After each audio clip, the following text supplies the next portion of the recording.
It is a good evening from cold Johannesburg. People were asking a question today. When did you ever hear of snow falling in South Africa on the 31st of October? Things are different. Things are changing. There is nothing that is not changing. Some obviously are changing for the worst. Some are changing for the better. And I trust that we as God's people are also changing for the better as we are being changed from glory to glory. Goeienaand, goeie mense. Dumelang baina, dumelang bazalwane. Sanibonani bakiti, sanibonani bazalwane. Welcome tonight to another blessed evening where I'm sure some of you are going to be shocked by what you're going to hear and see. But nothing obviously should cause you to put your head under the sand or under the pillar or to scream, to scrack, and all those things. No. We are going to show you some of the challenges we are facing and we are going to face so that we should do something about it. That's a very important thing to remember. That when I hear about all these rumors of wars, I hear about all these challenges, what the ungodly are doing, it is not for you to panic. It is not for you to fear, but it's for you to say, what are we going to do about this? We definitely are called to make South Africa a very good model country that also enjoys the blessings of the Lord. So welcome to us tonight. I'm not alone. I am with my co-pilot, the Honorable Wayne Thring, will also be conveying his greetings to you tonight. Well, good evening again. Good evening, President, and good evening to all those who have tuned in tonight. Let me say, goeienaand, good evening, dumelang, sanbonani, so good. I think I'm going to have to stop there, President. I'll pick up on some of the other languages, but so good to have each and every one of you come through tonight. As our President has indicated, we have a wonderful program lined up for you, so stay tuned, listen in, call a family friend, a family member, and just get some coffee and listen in. This is going to be an impactful night just for you. And so remember again that the ACDP is needed by South Africa and the ACDP needs you. Thank you, President. Thank you so much, sir. The ACDP needs you at home as South Africa needs the ACDP. Don't ever believe anybody who say, who's the ACDP? The ACDP is going to disappear. South Africa needs the ACDP. And with the coming days and years, people will realize we needed the ACDP even much earlier than we thought and knew. So, but welcome. Who is the first to greet the family tonight? We have Mankili Hashu, who says, good evening, my president. And then we have Jamil Isob, good evening, Honorable President and ACDP family. It is time for South Africans to tune in the voice of righteousness. And then we have Wongi Ngoko, evening president, your co-pilot, and the ACDP family at large. Then Kos van der Bijl-Meth. Good evening, Honorable President Mishwe, Honorable Deputy President Wayne, and my ACDP family. Greetings from the cold and wet Port Shepstone in the Ugu region, KZN. And then Jonathan Sukers. Good evening, leadership. We have Norman Fanamkonza. Shalom, shalom, our honorable president, the honorable DP, and the lovely ACDP solution family. Okay. Nora Maliti Nyiko. Good evening, honorable president and co-pilot, and my respective ACDP family. Great to meet you again. Then Siboniso Twala. Good evening, Mr. President and Deputy, and all of the ACDP family. Siboniso Twala from Richards Bay. Welcome, welcome, welcome, everybody. Where should we start tonight? I'm sure some of you are still singing poke, poke, poke, poke, poke, poke in your hearts. We are all elated. We are all grateful that the Springboks are making history. They won the World Cup, Rugby World Cup, 4 times. And I'm told that they are the first rugby nation in the world that has won the World Cup back to back. Okay, but I know all of you may, or let me not say all, most of you must have shared your congratulations to the Springboks as you heard the results. But the most important thing for me tonight, while we are grateful for what they have done, there are people who have prayed, Lord help us. I'm always impressed when I see a professional not ashamed of the name of Jesus. And I want to appeal to you, friends. God is relevant. He can help you in anything you want to do. He helps in sport. He helps in business. He helps in family life. He helps even in government. This current government obviously doesn't need God. They don't want to talk about him. They even removed from the national anthem, Nkosi Sikelel Africa, a prayer. They removed it because they don't care about God. That's why the country is declining so fast. But we're going to turn it around with him. I want us to see what the Springbok captain, hey, that man is a star. I want you to see. I'm told that before they went into the meeting, on the field, sorry, the opposition, they do the haka all the time. But the Springbok were praying, asking God to help them. And God did not disappoint. Their leader, Captain Kolisi. Captain Kolisi has an armband written Jesus. Actually, yeah, this is what it does. When he plays, can you see? He put an armband that has the word Jesus on. Before the meeting, he prays. And then encourages his people, regardless of how good or not so good they play, the Lord answers the prayers of his people. So after this World Cup, look what Captain Kolisi did. Jesus on his armband. Okay, he's lifting the trophy after winning. Again, look at that. Jesus is clear. Nobody can miss that. Jesus on the armband. That is the secret of their victory. Okay. They say, those who watch the game, I didn't watch the game, those who watch it, they say they were not at their best. They didn't give their best performance, and yet the Lord helped them. Now, in 2019, he did the same thing. Okay, you must check the jersey. It's different.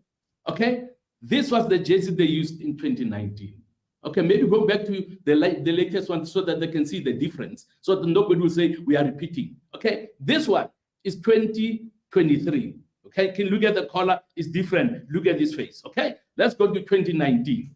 2019, there he points. Where does my help come from?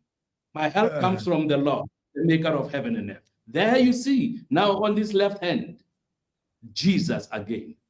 Well, we congratulate them, and I salute Captain Kolisi. I am so delighted to note that the man is not ashamed of his Savior, not ashamed of Jesus Christ. May I ask you, friends, please, I make a request, never be ashamed of him. Because Jesus said, he who is ashamed of me and my words in this evil generation, of him will the Son of Man be ashamed. So when he comes before the Father, please don't be ashamed of Jesus. Allow me just to refer to one incident again in the scriptures. When Joseph was called out of prison to go and help interpret the dream, when Pharaoh told Joseph the dream, Joseph said, I cannot do it, but God. Yeah. Joseph knew that Pharaoh was a god, referred himself as a god. Some people refer to him as a god. And yet he was not ashamed to introduce another God. Actually, the only God, the creator of the heavens. God will give the solution. So I trust that our faith in him will increase. We will be inspired when we see a worldwide known individual, a rugby player of note, not ashamed of the name of Jesus Christ. Okay, thank you so much. Thank you so much, guys, for standing up for the Lord. That's why we also greet you in the name of the Lord, because we are in politics, but not ashamed of who we are in Jesus Christ. Yeah. Having said that, ladies and gentlemen, you can note the Springboks played as a unit.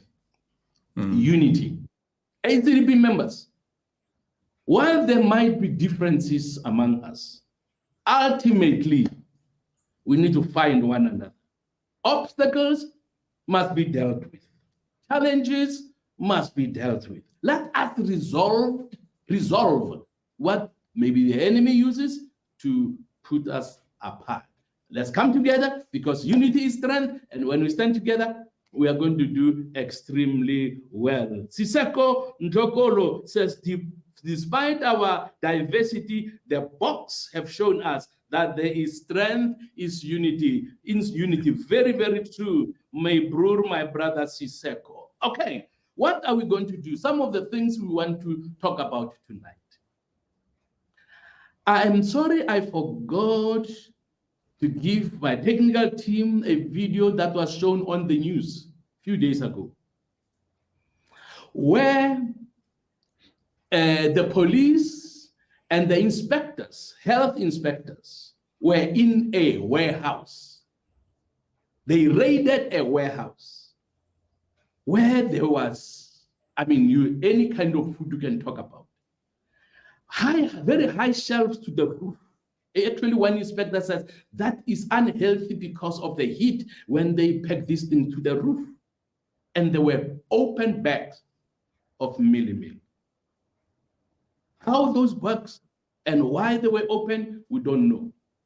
We want to address this issue of spaza shops. It's very, very serious. Okay, lately we have been hearing reports of children being hospitalized, some dying from food poisoning. In some places, they are given food that is laced with marijuana, with dagga. Some places, the food is old. It's beyond sell-by date, expired, in other words. But besides that, particularly in the townships, there are some spaza shops that are selling stuff you will not find in regular stores. You won't find them in Pick n Pay. Some obviously might even put a fake label to pretend that it is something that it is not. Where do they get them from? They are making food for South Africans themselves. And those that have seen some stores and the places where they manufacture these places, that they say they are doing them under very unhealthy conditions. But the question is, why are we still having these spaza shops? And the simple answer I have is because we have a government that does not care. We need to challenge government. Can you show us people who have been convicted and places where they manufacture them? shut down. Can you show us anything? They don't. They won't show you anything. Okay, we can see police arresting some of these guys. They go with them. Not long they're back. Not long somebody is selling in the very, very shop. Where are their manufacturing plants? Why are they not shut down?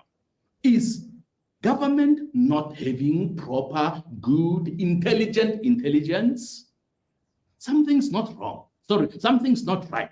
It's definitely something is not right. So we have to shout. If they don't correct this thing, it is going to be a campaign issue, this one. And who owns the spaza shops? People who don't have license to do business in South Africa. And where do they stay? Those people, they stay in the same premises where they are selling food. We have been told by those who know that they sleep on their backs of mealie. And you know what happens at night, depending on what they've eaten, air goes up into the mealie. Some innocent goggles, an innocent person comes to buy mealie from this spaza shop. It's polluted. People become sick. Friends, I'm raising this issue. Be vigilant in your area. Expose what's happening. These spaza shops that are run by, many of them by Somalis that are in the country illegally, some Pakistanis, some from other places. The fact is that they are endangering the health and the lives of our people.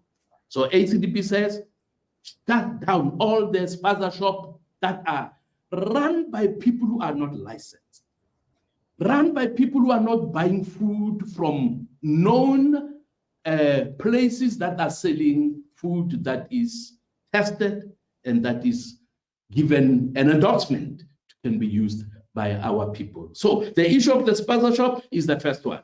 We are going to talk a lot about food tonight. Now I see there is a Jonathan who says the spaza shops need serious attention. People are getting sick. There needs to be regulation. The ANC is not willing to do this. We are going to do something about it. That is why, friends, we must take them out. Noran Tinyuko says they sell to our community, yet they don't eat that food. It is true. They don't eat the food they sell to our people. Why? Because they know that food is poison.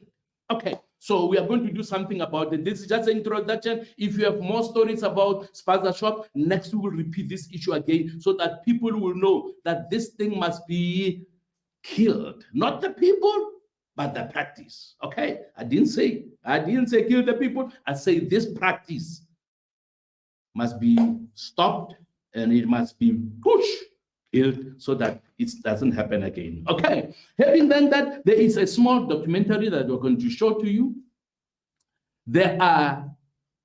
Our food is endangered. And there is food scarcity that we are going to face as a nation. There is going to be worldwide famine. Why this famine? Is there not sufficient food? It is because some governments don't want sufficient food. They want you to starve. They want me to starve. That is why the World Economic Forum for years has been saying you will own nothing and be happy.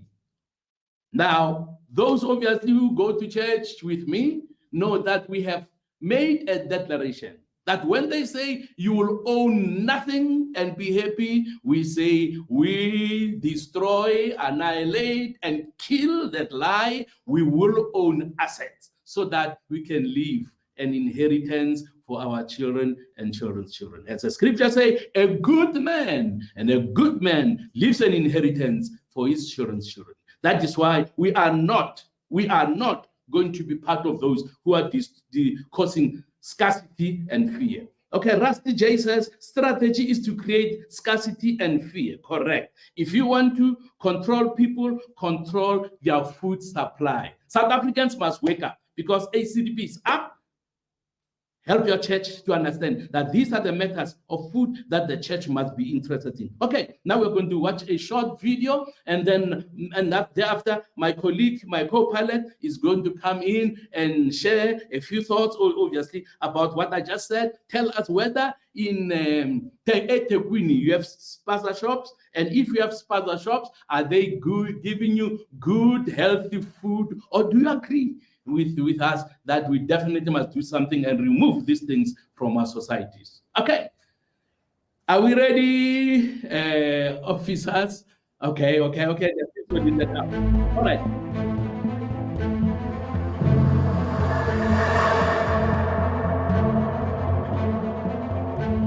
Rat protiv poljoprivrednika je započeo u Nizozemskoj.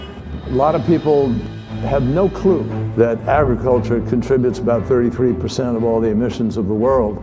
We can't get to net zero unless agriculture is front and center. They want me to produce less nitrogen. So what does that mean? How many cows are you going to have left? Steaks? We have to reduce half. Would you be able to do that? I don't know. You can see the attack on farmers all over the world. It's an agenda that is being pushed through government officials in respective countries. We live in fear. What are they going to do next to us here? This is a crisis which was man-made.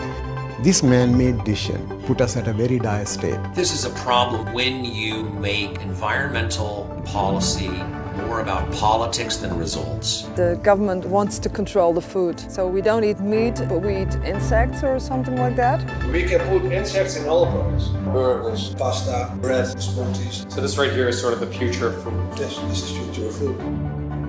We are headed into a time of very significant food shortages. Many millions of people are going to find themselves starving, and that is simply unnecessary. There's a group of people that is thinking they're doing everything good for nature. And they are against farmers. And why? I don't know. Because they think we do everything wrong.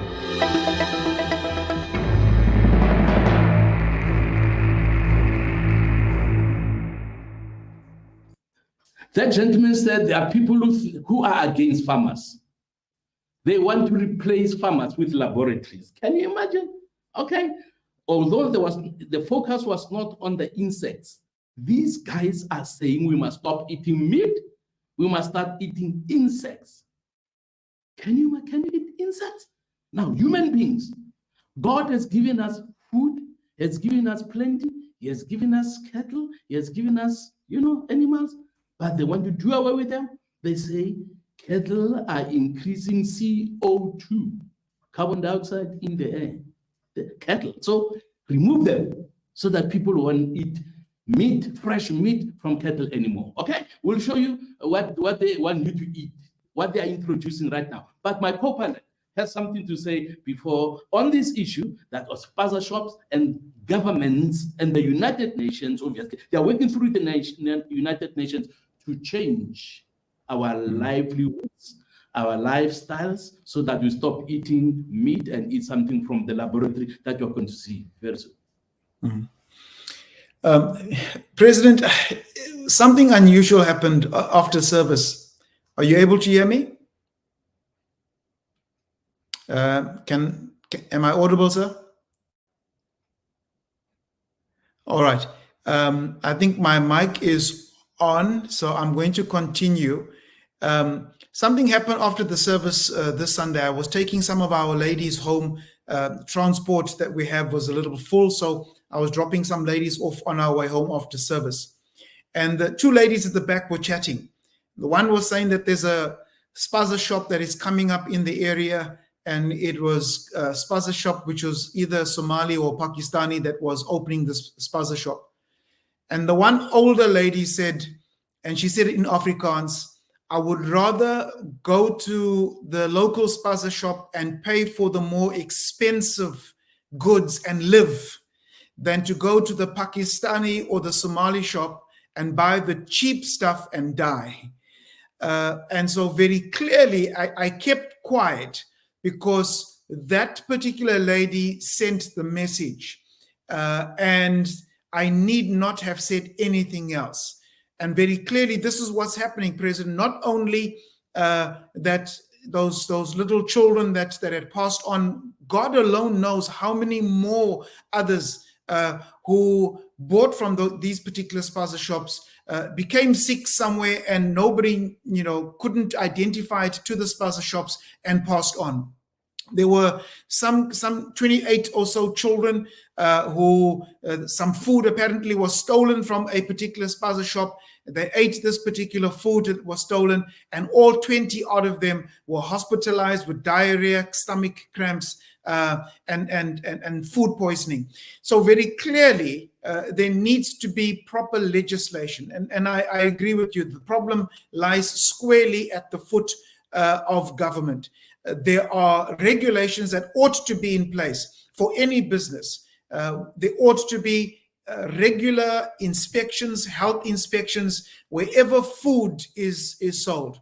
But this is not happening. Remember what our MMC, when he was responsible for health and safety, they did raids on some of the food places where there was suspected of actually selling outdated stuff.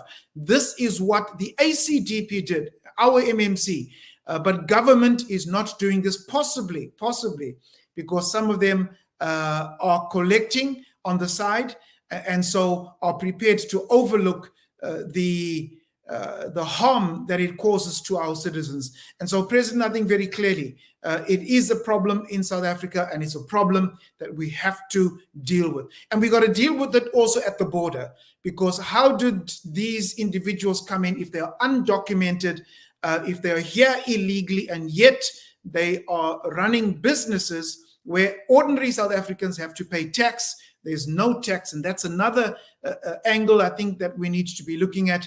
They do not pay any tax because the money goes back to their countries.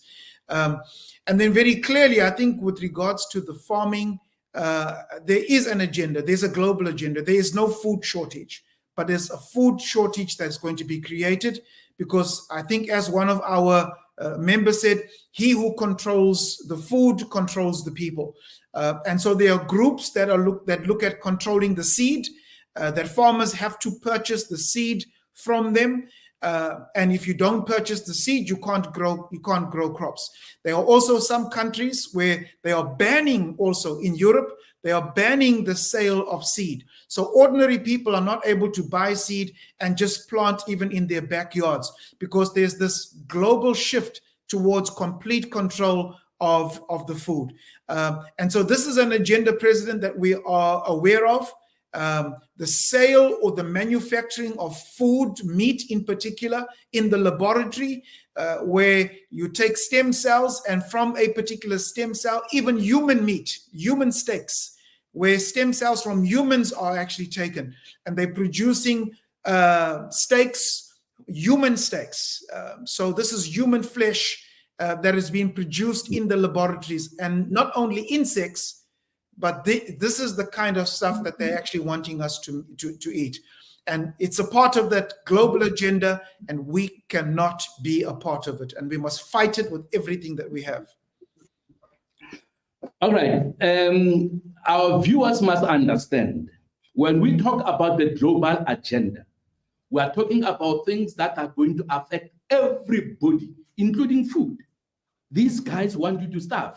Do you know that among them are those who are saying there are too many people on earth? The majority of them, they call them useless eaters. If Africans were wise, they would not vote for political parties that agree with the globalists who say they are useless eaters, who must be killed. I mean, some of them are just straightforward. Kill them. Some use the word kill them, because they are not contributing anything economically. Oh, you guys, tell your friends, you vote for people who are supporting this global agenda. You vote for your enemy who's going to destroy food and opportunities for people to produce their own food. They want you to depend on their international basic grant. Okay? They want to give us all grants when we have lost everything. But we must say, as South Africans, not under our watch. When Hosea says, my people perish for lack of knowledge, Hosea 4:6, ACP members have knowledge. Share what we are sharing with you. Tell people, because they don't know. Their parties don't tell them.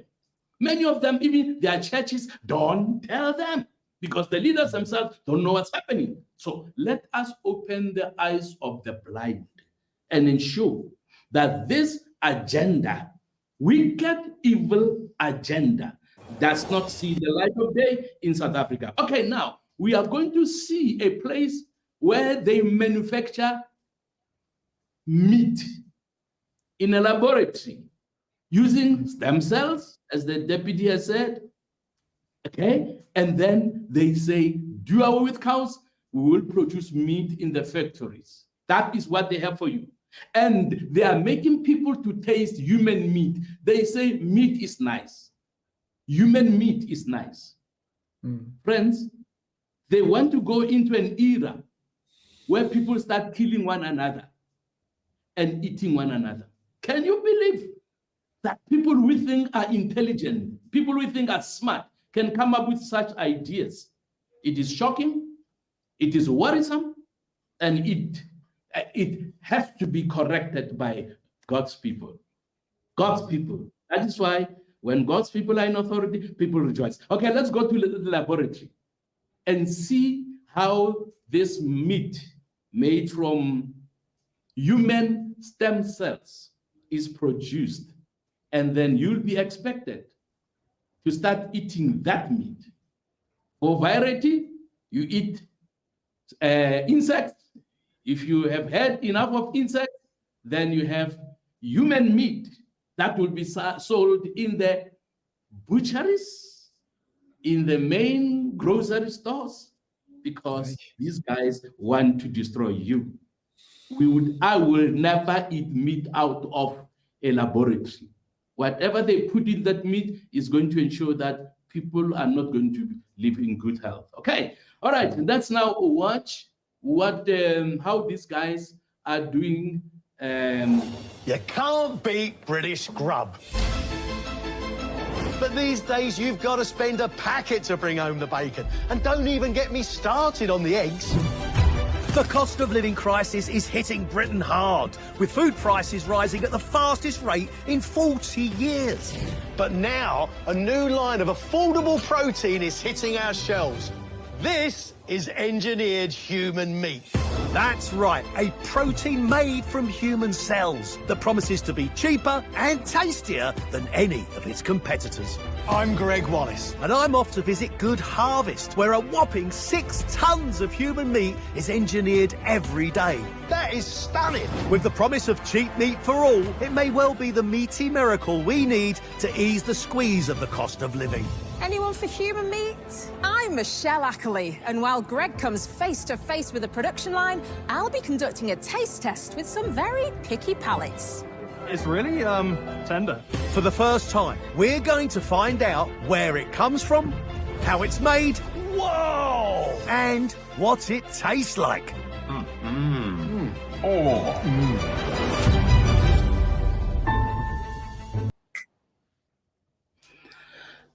There you go. Human meat. Cannibals coming back to life. Those that have tasted it, they say, whoa, it tastes good. What will stop them from eating their neighbor's child? If the stores run out of meat because it becomes popular, people run after human meat. Ladies and gentlemen, this is not only ridiculous, it is evil, it is ungodly, it is not God's plan. That is why we must do everything to stop it. One of the ways to make sure that this thing stops is to assist the ACDP to get a godly government. Because a godly government is not going to allow all these things to happen. You think our president Cyril Ramaphosa will say no to something like this? He will be among those who say, wow, it is good. I know him. So we are not safe. With the ANC, we are not safe. People must not say we are exaggerating. During campaigning, we will tell South Africa, we will tell South Africans, we will tell voters that these guys, before the end of 2024, if the ANC come to power again, and God forbid, we will have that in the stores. Can you imagine Pick n Pay having meat from humans? Can you imagine Checkers and all these other places? No, we don't want that. That is why we have to work hard, ladies and gentlemen. Let's spread the way good things about the ACDP. Let's love one another. Let's help people work together and strengthen our unity to make sure that we stop these evils that the enemy wants to do in South Africa, as they want to do it all over the world. Okay, we have heard enough. I'm sure some of you are losing your appetite now. Some of you are losing your appetite. Shirel Jacob says, nauseating. Hey, yeah, she's right. This is insane, Melissa Isaiah. This is insane. Rusty J, brought to you by none other than Bill Gates. Sickening. It's true. Lerato Peace Murekisi, yo, Jesus. Okay, human sacrifices. Rusty says human sacrifices. And then Solomon Pogain, insanity at best. This is cannibalism. You are correct. All of you, you are correct. Now, ladies and gentlemen, that's why the DP has been saying South Africa needs the ACDP and ACDP needs you. Without the ACDP, I can guarantee you this would happen. Thank God that there is ACDP in the country. Thank God. If there was no ACDP, South Africa would have been the first country where human meat is tested. Thank God we are here, and we are saying not under our watch. Okay, Now let's move to another interesting subject. Nigeria wanted to be the first country on the African continent to introduce a cashless society, what's called digital currency. Nigeria tried it. It did not work. Now, obviously, there are a number of reasons why governments of the world, the New World Order, wants to introduce digital currency. We are going to look at that in a few minutes. But now the question is, before I tell you about the question, I went to school with money that my mother made from selling magwinya, fat cakes. And that is why I am passionate about coal. How was my mother using magwinya? We used to, including myself, I used to get coal and make fire outside Mbaula. I don't know what's Mbaula in English. Okay, we township people, we have we take a bucket or a drum, make holes in the sides, and then put fire in that drum, and then our very initiative, our very intelligent parents would put pens on this drum that has fire, and then they would make cakes. I went to school with that money, and I'm sure many of those who are watching, who come from the township, who have stayed in the oven much longer and are darker like myself, they would tell, no, we also went to school with that. Now, how are those people going to survive? Labo Mama, who are selling makip-kip, how are they going to survive if cash is removed from society? So I asked the DP to lead us on this one. What happened in Nigeria?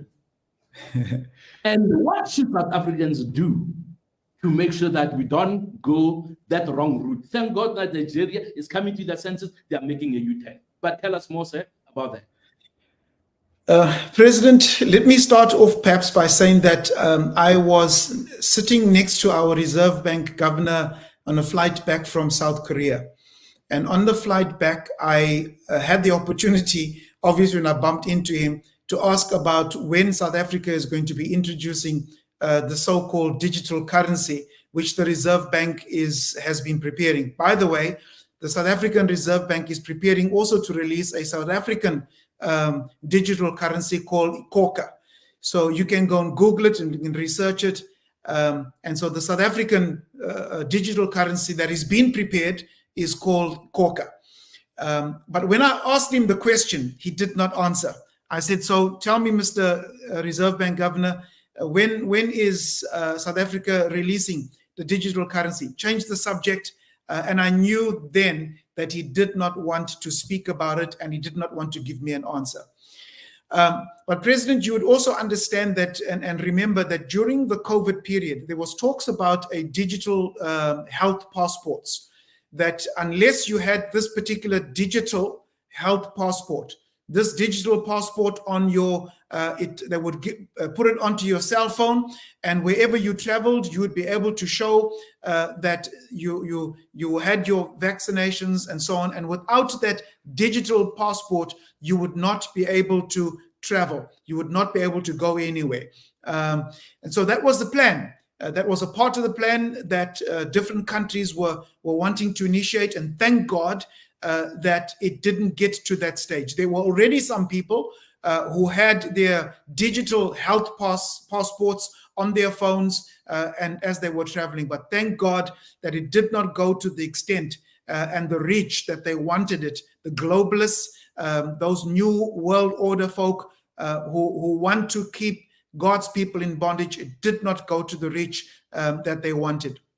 Now, about 2 years ago, Nigeria became the very first country that the Reserve Bank governor of Nigeria said, Nigeria is going to go cashless and there's no turning back. So he's already made that statement. He already made that statement some 2 years ago. And then 2 years ago, the former president of Nigeria, Buhari, launched the e-Naira, what is called their digital currency, which is called the e-Naira. They were hoping that Nigerians would flood to it because it was being sold by the president as being inclusive, and that those in the informal sector will now be able to come into the formal sector. Those in the informal sector will be able to trade like those in the formal sector. The markets will expand. The Nigerian economy would grow because of this new found wealth as a result of the central bank, the new digital currency called the e-Naira. But remember that Nigeria has some over 200 million people, citizens, and only about 50,000 went and connected. But then they found that there were problems because on the day that it was launched, people who actually tried to utilize the app found that it wasn't, they were having difficulties. It was taking them hours to connect. And so right from the outset, there were problems. But eventually when they sorted out some of the technical difficulties, they then started to offer incentives. First, you had to have a bank account in order to access the e-Naira, and then the government, when people weren't catching the bait, they said, okay, no bank account. Still, the Nigerians weren't buying it, and then what they did was they offered some incentives, cash incentives, if you were to take the e-Naira, and still there was not the uptake that they actually wanted. So what the Nigerian government did, President, they tried to remove cash from the system, from the Nigerian system. And at the same time, there were three of the higher currency notes, the 200, the 500, and the 1,000 Naira were going to be withdrawn from circulation, and they were going to be introducing new notes, so-called new notes. But what started happening is that when people, and so there was telling people that in January of this year, all of that old currency, even if you had it, you would not be able to use it. So you needed to get to the bank and hand in your old currency so you could access the new currency. And so there were people that went and they handed in the old currency and they made these deposits if they had, hundreds of thousands of this. And then government also started to restrict cash. The amount of dollars per family was just over $200 that the Nigerian government says per family. Each family is only able to take $200 per week. Per business, it was over $1,000 US dollars per week. But with that reduction, now you can imagine what is happening, because some people have small families and other people have big families. And the big families, those $200 per week was not going to be enough. And so there were huge queues that were going at the bank. People were queuing and becoming absolutely frustrated. The vast majority of Nigerians are very simple folk and who trade, and they believe in cash in the hand. Like you were saying, that you went to school with the Magwinias that your mom sold, and that was also traded for cash. Now, the vast majority, they say almost more than 50% of Nigeria's population are not banked. And so they're also not literate as well in terms of moving towards digital currency. So it was a recipe for disaster. So the government tried to withdraw cash from circulation. That created a huge squeeze, and a large number of small businesses in the process. When there were, if you go online and look at what happened, there were queues at the banks and people were going from one ATM to the other trying to withdraw money. There was some speculation that the banks were also holding on to the cash, the new so-called new banknotes. They were saying that we haven't received the banknotes, the new banknotes from the Reserve Bank as yet. But the Reserve Bank was saying that they issued it, and then government started arresting bankers who were supposedly holding on to the banknotes. But the bottom line is that they were squeezing the ordinary people, the ordinary person selling, whether it was cassava, the roots that they sell in Nigeria, and some of their fruit, and that president was going stale. It was going rotten. When they buy, they needed to pay, but because they didn't have the money to pay, they weren't able to sell because there wasn't enough money. It was an absolute disaster. And so they say it's a lesson. The failure is a lesson. And I pray that that's a lesson that all countries learn from, including South Africa. We cannot go the way of our central bank digital currency, which is Koka, not in South Africa. Cash is what we must use, sir. Thank you. Yes, sir. You know, there are people who are saying we are trying to fight incidents that were predicted in the Bible, that these are signs of the end times. We cannot do anything about them. The Antichrist is let loose. The Antichrist is going to be on the scene very, very soon. But here is something I don't want you to forget, please. None of us deny that the spirit of the Antichrist is prevailing. It's in the world today. None of us deny that. None of us deny that the Antichrist is one day going to rule. The question is when. That's where I am. And that's where we have to be. When is the Antichrist going to be revealed? Some even say the rapture is going to take place tomorrow or anytime very soon. Why don't I agree with that? Jesus said in Matthew 24:14, he said, this gospel of the kingdom will be preached throughout the whole earth as a witness, and then the end will come. Okay? Before the end comes, the gospel of the kingdom has to be preached throughout the whole world. It has not happened yet. And in Matthew 28, Jesus gave the Great Commission. Go into all the world and preach the gospel. We have not gone through all the world yet. Okay? Now, these people are trying to stop God's plan. The globalists, they are trying to stop God's plan. With COVID, they impose lockdowns. I'm sure we shared with you. If not, we'll share with you soon. That the daughter of Klaus Schwab, who is the CEO of World Economic Forum, has said, lockdown, for that matter, permanent lockdown is going to be imposed on the nations before end 2024, whether you like it or not. Now, if you have lockdown, you know that you cannot preach the gospel. You realize that this is coming against the Great Commission. That is why we are saying, not now, not under our watch. There will come a generation of Christians who will say, whatever be, will be. Whatever be, will be. There's nothing we can do about it. I say we can do something about it. Ladies and gentlemen, I say we can do something about it. And as we are exposing some of these things, there will be those who will say, we are conspiracy theorists. And some will say, you are believing hoax. It's a hoax. Like people eating meat. Hey, guys. In the past, I went through fact check. Okay? I would hear something, and people say, no, it's not true. Check, fact check. Fact check. Okay? You check the facts first.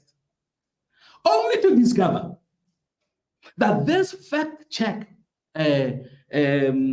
media that promotes fact check, or how can I say, fact check media that promotes fact check, or the stations or the datas that are promoting this, they are owned by the same people. Who owns fact check? Somebody, I'm giving you homework, go and check. Who owns fact check? Who owns it? So they would say, no, this is conspiracy, this is fake news, this is not true. Hey, when I wake up, it is true.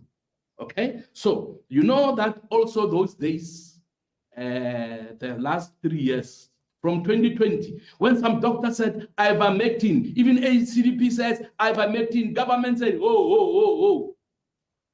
That is horse medicine. That is animal medicine. Those who attacked us said, we want to give human beings medicine made for horses and animals. They wanted people to die. Do you know today World Health Organization is quiet? Actually, some people say, they've even said ivermectin can now be used. It can now be used. When they were saying, don't use it, because people were getting cured. Doctors were ostracized who used ivermectin. Today, ivermectin is licensed, anybody, because they lost the fight. I'm saying, ladies and gentlemen, even with this thing with human meat, they have to lose the fight. Ons as ni domni, fact check, I check, we will check facts. But I know who owns fact check. It is one of the globalists. So, ladies and gentlemen, we will bring you more. I would appreciate you searching and researching and giving us information. We are not going to put our heads on the block and say, Devil comes slagons. Satan is to Glendale. We are not going to do that. We are going to do God's work. And if there is resistance, we are going to fight that resistance in the blessed name of the Lord. I'm saying, ladies and gentlemen, thank you to the ACDP for fighting for ivermectin. We fought for ivermectin. Which other political party did in South Africa? No one. We are the only ones. We won it. Even this one, we'll win it again. I know the EFF, they call themselves fighters. What are they fighting? We are fighting a noble cause.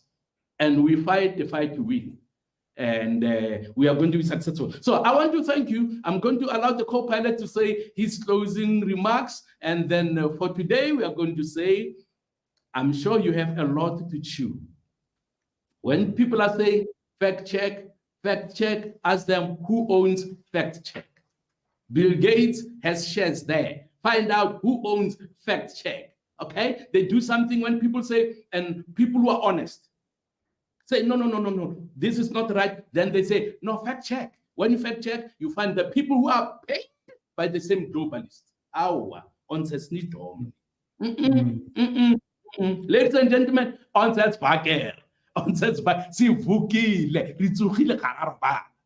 is why I'm saying from me, sharp. And we are going to hear from the DP with the closing remarks. DP, ons is wakker, né? Ons is baie wakker. Ons ken wat aangaan, meneer. Ja. Ons slaapie. So, thank you very much for it.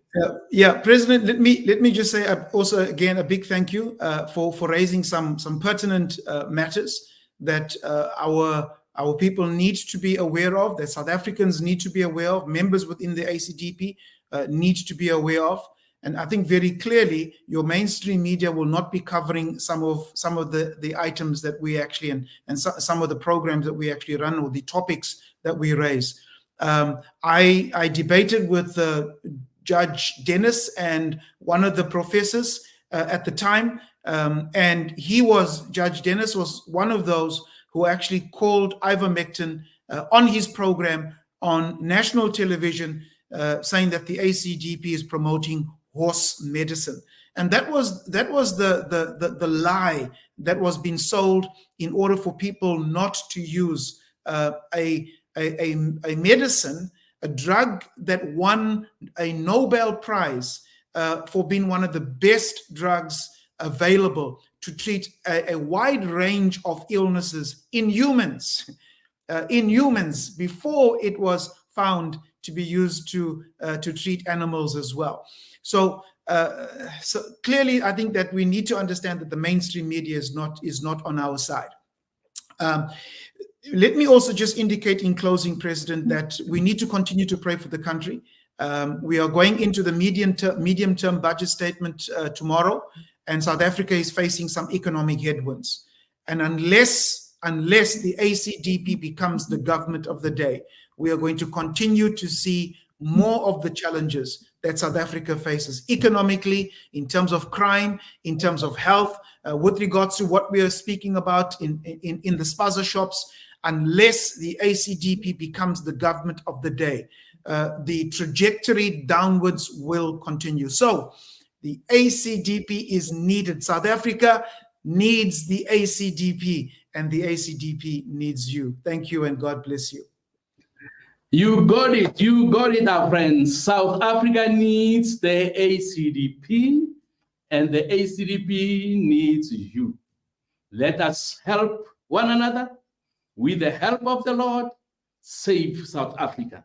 This South Africa must be one of the best, and not the best country, not only on the African continent, but in the world. We are going to work with God to get this nation right. Prosperity will come. Blessings will come. Peace will come. But there has to be a change of leadership. Thank you for joining us tonight. Continue praying for us. Continue praying for your leaders. You can pray for us to have wisdom, but not those comrades. You can't say pray for them to have wisdom, because you know what the Bible says. Okay, 1 Timothy chapter 2, pray for them so that they should ensure that we live peaceful and godly lives in all holiness and in all godliness and holiness. All right, the Lord bless you. Till next week, the Lord do you good. Be a good ambassador of the Lord Jesus Christ. God bless you and your family. See you next week, next time, where Yirso on our channel. Sleep well. God bless.